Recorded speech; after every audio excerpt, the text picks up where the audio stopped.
Vicky verse के एक और नए एपिसोड में आप सभी का स्वागत। तो सी हल्क के सेकंड एपिसोड को देखकर अब ये कह सकते हैं असली स्टोरी तो अब शुरू हुई और आज से शुरू हुई है शी हल्क और हल्क दोनों की। तो बिना किसी भी हाई फैसिलिटी जेल से खुद को पोर्टल आउट किए हुए चलिए शुरू करते हैं।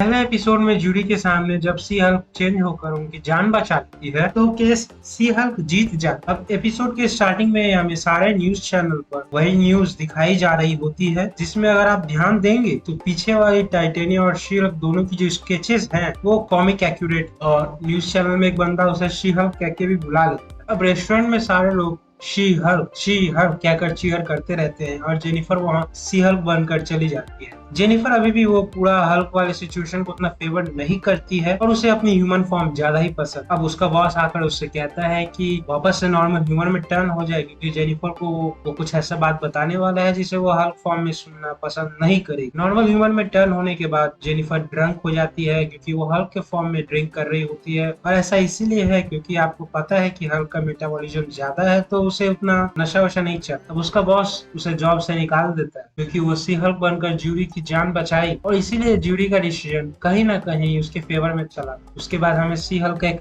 मस्त सा लोगो देखने को मिलता है जिसका नीचे टैगलाइन दिया होता है अटॉर्नी फॉर हायर, यानी कि अब जेनिफर पास जॉब नहीं है और उसे जॉब की जरूरत। उसके बाद हमें बैनर की आवाज दोबारा से सुनने मिलती है, जहां बैनर मैसेज में कह रहा होता है कि जेनिफर को अगर कुछ भी चीज के बारे में बात करना है तो वो उससे बात कर सकती है। उसके बाद जेनिफर के जॉब ढूंढने के स्ट्रगल को दिखाया जाता है, जहां हमें लिटरली बार बार हर रिक्रूटर्स को एक ही चीज कहते हुए सुनते हैं कि अगर कोई घटना हो गई तो ठीक नहीं होगा, इसीलिए वो सुपर हीरो अटर्नी नहीं नॉर्मल अटर्नी की तलाश में। थक हार कर जेनिफर अपने बेस्ट फ्रेंड के साथ एक आर्टिकल देख रही होती है। अब अगर आर्टिकल को ध्यान से देखेंगे तो इस आर्टिकल में कई सारे ईस्टर एग्स हैं। पहला ईस्टर एग आर्टिकल का पहला लिंक है जिसमें साफ साफ लिखा हुआ है कि किसी आदमी ने मेटल क्लॉस का प्रयोग करके बार में फाइट किया है, और ये केवल एक ही बंदा है पूरे मार्वल यूनिवर्स में जो क्लॉस का यूज करता है। प्रोबेबली हमारे वही वुल्वरीन भैया का ही मेंशन किया गया है, वही होंगे। दूसरा ईस्टर एग दूसरा ही लिंक है जहाँ giant statue of a man kicking out of ocean का मेंशन, ये प्रोबेबली इटर्नल्स के लास्ट एपिसोड में टियामुट की कॉर्प्स का मेंशन है, जिससे ये पता चलता है कि ये एपिसोड इटर्नल्स के इवेंट्स के बाद हुए हैं और ज्यादा समय नहीं बीता है, क्योंकि भाई वो आर्टिकल में न्यूज फ्लैशिंग है।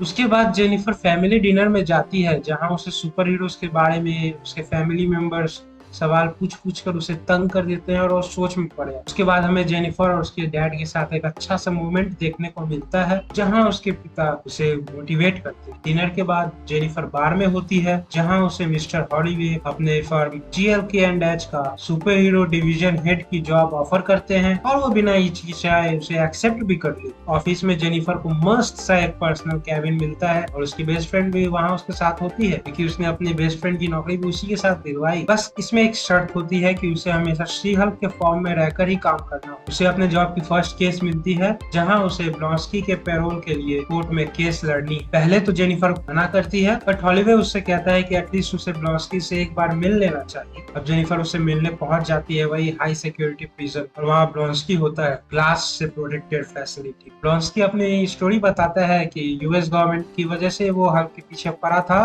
और सोल्डर सीरम की वजह से उसने तोड़फोड़ मचाई, लेकिन अब वो अपनी चॉइस के हिसाब से एबॉमिनेशन या ह्यूमन फॉर्म में टर्न कर सकता है, जिसे सुनकर जेनिफर लगभग केस लड़ने के लिए रेडी हो जाती है। फिर अगले सीन में हमें जेनिफर को ब्रूस से कॉल पर बात करते हुए दिखाया जाता है, जहां जेनिफर कहती है कि उसने एबॉमिनेशन के पैरोल वाली केस ले ली है, तो ब्रूस कहता है कि उसे कोई दिक्कत नहीं है। उसी सीन में हमें ब्रूस वो साइकेरियन शिप पर बैठा हुआ दिखता है, जहां से वो प्रोबेबली शिकार चला जाता है, जो पूरे तरीके से वर्ल्ड वॉर हल्क की तरफ इशारा कर। अब स्टोरी पर वापस आते हैं कि जेनिफर हेलीवे को फोन करके कहती है कि उसे केस लेना मंजूर है। हेलीवे उसे न्यूज चैनल देखने के लिए कहता है। न्यूज में हमें एबॉमिनेशन की सेंची वाली वही फाइट दिखाई जाती है, जहां एंकर कह रही होती है कि एबॉमिनेशन जेल तोड़कर फाइट करने चला। अब देखो यार, एबॉमिनेशन तो अकेले वो प्रिजन ब्रेक नहीं कर सकता मेरे हिसाब से, क्योंकि वो वहाँ 2008 से 2023 जो कि अभी MCU का करंट ईयर है, उतने दिन से वहाँ पर कैद था। तो अगर वो चाहता तो उतने दिन में वो ब्रेक कर सकता था। तो मुझे ऐसा लगता है कि यहाँ कुछ और सीन है प्ले में जो हमें दिख नहीं रहा है, अभी इस एपिसोड में देखने नहीं मिला, अगले एपिसोड में जरूर मिलेगा। तो अब ये वॉन्ग की करामात है या कोई और भी है वो तो हमें नेक्स्ट एपिसोड में पता चलेगा। बट इससे हमें यह समझ आता है कि जेनिफर के लिए चीजें आसान होने वाली बिल्कुल नहीं है, और अगले एपिसोड में हमें वॉन्ग की कैमियो देखने मिलेगी। इससे हमें ये भी पता चलता है कि ये सीरीज उस समय प्लेस की गई है जहां जब शैंग-ची के इवेंट्स और इटर्नल्स के इवेंट्स हुए, और दोनों से ज्यादा डिफरेंस नहीं है। शो के खत्म हो जाने के बाद हमें एक पोस्ट क्रेडिट सीन भी दिखाया जाता है जहां दिखाया जाता है कि हल्क होने के बाद जेनिफर को